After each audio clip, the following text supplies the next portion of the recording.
All right, let's do it. A deep dive into Anne of Green Gables today. We're using those excerpts you all sent in. Love it. Always exciting. And I think you probably all think you know the story, Oh, yeah. like the back of your hand. But trust me, we are going to unearth some treasures, even in those really familiar scenes. Remember how Anne was always going on about her red hair? Oh, of course. Classic Anne. Well, get this. At one point, she actually thinks about dyeing it raven black, using shoe polish. Oh, wow. That's so Anne, isn't it? Uh-uh. Impulsive, Yeah. dramatic, Yeah. and maybe not always thinking things through. Yeah. Not the best beauty tip. No, definitely not. But speaking of first impressions, why don't we rewind all the way back to when Anne first arrives at the train station? Okay. I mean, she could have waited inside like a normal person, Yeah. but would that be very Anne? Not at all. No way. She's out there on the shingles, Of course she is. declaring there's more scope for imagination out here. Love that line. I don't know about you, but I kind of wish I had that kind of scope for imagination sometimes. Yeah. It's so key, right? It instantly sets her apart as this unconventional character who finds magic in these ordinary places. Yeah. And I think it really foreshadows how, Anne's vivid inner world is constantly going to be clashing, bumping up against the realities of, Green Gables. It's fascinating how, one little detail can reveal so much about a character. Oh, for sure. Then there's that first meeting with Matthew, Oh, yeah. who was expecting a boy. Right. Now it's to help with the farm work. Right. And he gets Anne. And that scene is so brilliantly crafted, I mean, Ellen Montgomery uses these really vivid descriptions to sort of highlight the contrast between them, right? Matthew, all twitchy side whiskers, Yeah. painfully shy. And then Anne, this whirlwind of a girl, right? Described as skinny and freckled, big eyes full of spirit and vivacity. Yeah, you can just feel that awkward tension. Oh, totally. But then something kind of shifts, don't you think? As they're riding to Green Gables, it's like Anne's imagination takes over, especially when it comes to clothes. Oh, absolutely. I mean, remember how she hates her wincey dress Oh, yeah. and just yearns for silk and plumes? Oh, this quote, it really gets me. When we got on the train, I felt as if everybody must be looking at me and pitying me, but I just went to work and imagined that I had on the most beautiful pale blue silk dress. So relatable. Oh, yeah. I mean, haven't we all done that? Indulged in a little fashion fantasy, especially on, a long trip. I think it's more than just wanting the fancy dress. I think it speaks to this, deeper yearning for this more beautiful, fulfilling life, right? And it's this poignant contrast to the reality Yeah, it's a good point. that she's actually experiencing. It's like those silken plumes represent this whole other world Yeah. of possibility and beauty that she longs for. And speaking of beauty, we got to talk about the White Way of Delight. Oh, yes. That tree-lined avenue. Yeah, it just completely captivates her. Such a powerful example of her connection to nature. I mean, Montgomery describes it so beautifully, right? That it made a queer, funny ache in her chest. I love that. Yeah. There's something so universal about that ache, that, almost painful response to beauty. It's like sometimes beauty can just overwhelm you. Absolutely. It's that awe and wonder, sometimes so intense it's almost unsettling. It really makes me think about how, as readers, we're meant to experience the world Through her eyes. through Anne's eyes. And through Anne's eyes, the world can sometimes be filled with tragedy, even if it's just like the absence of mayflowers. Right, on Prince Edward Island. Yeah. And she's devastated, right? Yeah. It's this tiny detail. But it's huge for Anne. Huge. Yeah. It's tragic to her that Diana has never seen a mayflower. Right. Or missed them. And it's like the end of the world It is. that Diana doesn't pine for mayflowers. It's almost endearing, though.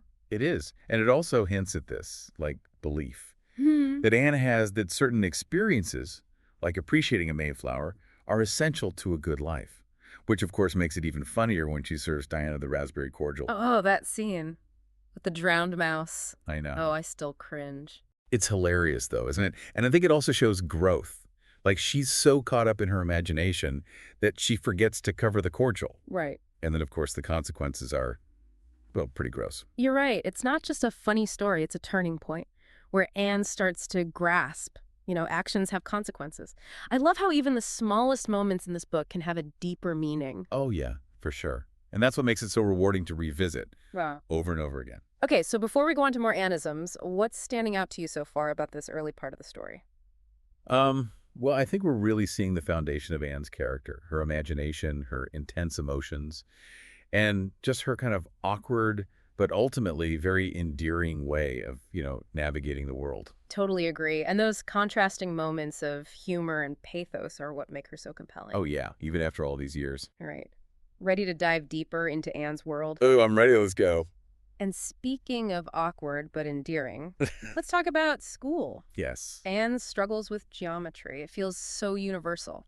Oh, it's the worst. It's like, who hasn't had that one subject you just couldn't wrap your head around? It's that feeling of just being lost in a sea of equations or dates, or in Anne's case, geometrical theorems. Right. And I love that she wishes Matthew had studied geometry. Oh. So he could sympathize with me. It's that, need for someone to understand your pain. Yeah.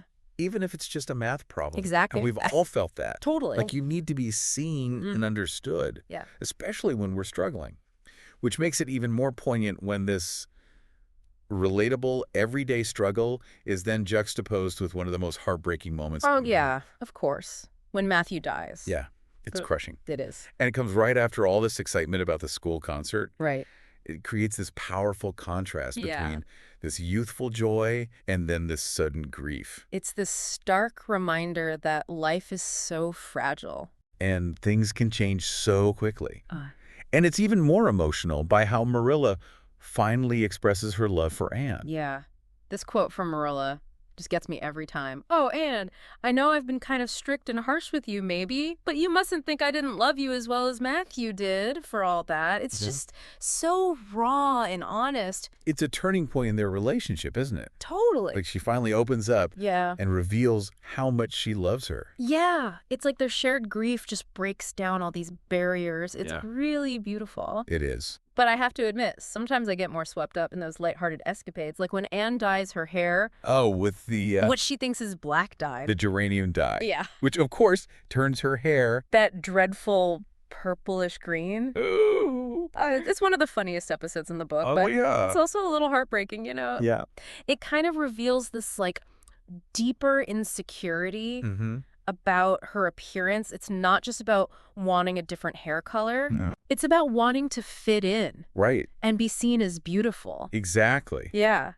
And it's interesting how, Anne calls herself homely, but then she craves recognition for her beauty, too. Yeah. It's such a classic teenage paradox. It is. Wanting to be accepted for who you are. Yeah. But also wanting to fit in. To those conventional standards. Totally. And then there's her relationship with Gilbert Blythe. Ooh, Gilbert. Well, it starts with him calling her carrots. Right. Right? And, on the surface, it seems harmless enough. Yeah, a childhood tease. But for Anne, it's devastating. She cracks a slate over his head. I know. It's so funny. It's hilarious, but it also speaks volumes about her, sensitivity and her pride. It does. She's so passionate. Yeah. But it also hints at this, insecurity about her red hair. It's confirming her fears about not fitting in. And, of course, this sets the stage for this whole rivalry. Throughout their school years. But it's interesting how it evolves, right? Totally. From this, animosity to respect. Yeah, although Anne doesn't want to admit it. No, never. But Gilbert clearly admires her. Oh, absolutely. Right from the start. Yeah. Even if he doesn't always show it, in the best way. Remember when he picks up the rose? Oh, yeah. That falls out of her hair. During the concert? Uh-huh. And keeps it? Come on. That's straight out of a romance novel. It is. But it shows that, underneath the bickering, there's a spark. But Anne is determined. Oh, she's going to stay mad. She's going to stay mad, at least for a while. For a good long while. Now, we can't talk about Anne's relationships without talking about Diana. Oh, their friendship is just... the best. The best. It's like the classic portrayal of childhood friendship. Yeah. The loyalty, the secrets, the adventures. And even though Diana's a little more, down to earth than Anne, she's always game for Anne's schemes. Oh, always. Even if it means, nearly scaring Miss Barry to death. Oh, my gosh. Yes. In the spare room. Yeah, pretending to be ghosts. It's classic Anne, right? The love of drama, losing herself in these fantasy worlds. But it's also about how friendship lets us be our true selves. Even if those selves are a little... eccentric. Yeah, a little eccentric. Okay, I want to circle back. Yeah. To Anne's appreciation for nature. Oh, yeah. It just seems like such a simple thing, but it's such a big part of the story. Totally. It really underscores, Anne's depth and her ability to find beauty Yeah. in the world around her. And solace, I mean, from the White Way of Delight Yeah. to Violet Vale, nature is just this constant source of inspiration. And it's not just about pretty scenery, though, is it? No, it's more than that. It's how nature reflects her inner world, right? Her moods, her hopes, her fears. Like, remember when she describes the wind in the fir trees Well, yeah, as talking to her? like a confidant. Yeah. It's like nature becomes a confidant. Absolutely. And, a silent witness to all her joys and sorrows. It's such a beautiful metaphor. It is, for how nature can make us feel connected when we're feeling lost. And speaking of feeling lost, Anne is an orphan. Right. And that adds this whole other layer. Yeah. To her relationship with nature. It's like she finds stability in nature that's Yeah. missing in her life. A sense of belonging. Yeah, a sense of belonging. But it's not just nature that provides that, right? No, it's the relationships too. Yeah. Marilla and Matthew. And Diana, Gilbert even. Gilbert, eventually. Right. All these relationships help her grow up. And she does grow, doesn't she? It's subtle sometimes, but you see it Oh, definitely. throughout the book. She tries to control her temper, Mm-hmm. be more thoughtful, and just really appreciate the people in her life. Even the ones who annoy her. Even the ones who annoy her, like Mrs. Lynde. Oh, Mrs. Lynde, yes. What a pair they are. I know. Starting off, she calls her fat. And Mrs. Lynde criticizes everything about Anne. Oh, everything. But eventually they come around. They do? They learn to, appreciate each other's quirks. Yeah, it's a testament to Anne's growth. For sure. And her willingness to, let go of old grudges. It also speaks to the power of forgiveness. Totally. And understanding. It's amazing how Montgomery can weave these themes I know. into this seemingly simple story. Right. It's amazing. Before we move on to our final part, Yep. what's standing out to you the most about Anne's journey so far? I think it's Anne's resilience. Despite all the challenges she faces, being orphaned, trying to fit in, all the rejection, she never loses her spirit, her optimism, her capacity for love and joy. It's pretty inspiring. Oh, it is. Yeah. Anne reminds us that even when things are hard, we can choose hope. We can find beauty in the everyday. Okay, so we're back and ready to really explore the final chapters of Anne of Green Gables. It's getting good now. It is. This is where things really ramp up for Anne, both academically and emotionally. Right. I mean, think about it. She was always such a dreamer. Oh, totally. And now she's channeling all that energy into this new ambition. Yeah. Anne sets her sights on that Queen's class. The highest achievement at Avonlea School. And then, of course, The entrance exam for teacher scholars. Yeah. And it's so interesting to see how she tackles all these challenges. Oh, I know. With her signature blend of determination and, let's be honest, a lot of drama. Oh, always. Tons of drama.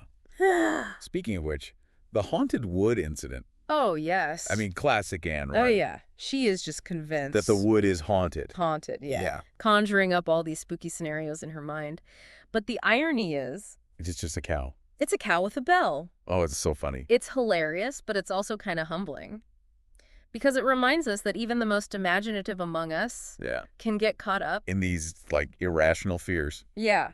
But it also highlights, Anne's growth. Because think about how she responds to a real crisis. Right. Like when she saves Minnie May from croup. Oh, that's such a powerful scene. I know. She's a hero. She is. And she's so calm. Yeah. She draws on all her experience, With kids. Caring for all those kids. Right, all the kids she's had to look after over the years. Yeah. And she just calmly administers the treatment. Potentially saving Minnie May's life. Yeah.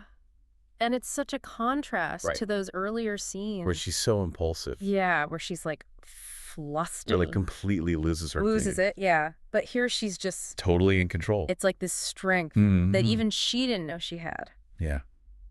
And the situation brings out this, maturity in her. Yeah. That I think surprises everybody. I know. And even herself. So, speaking of these moments of truth, those entrance exams. Oh, man.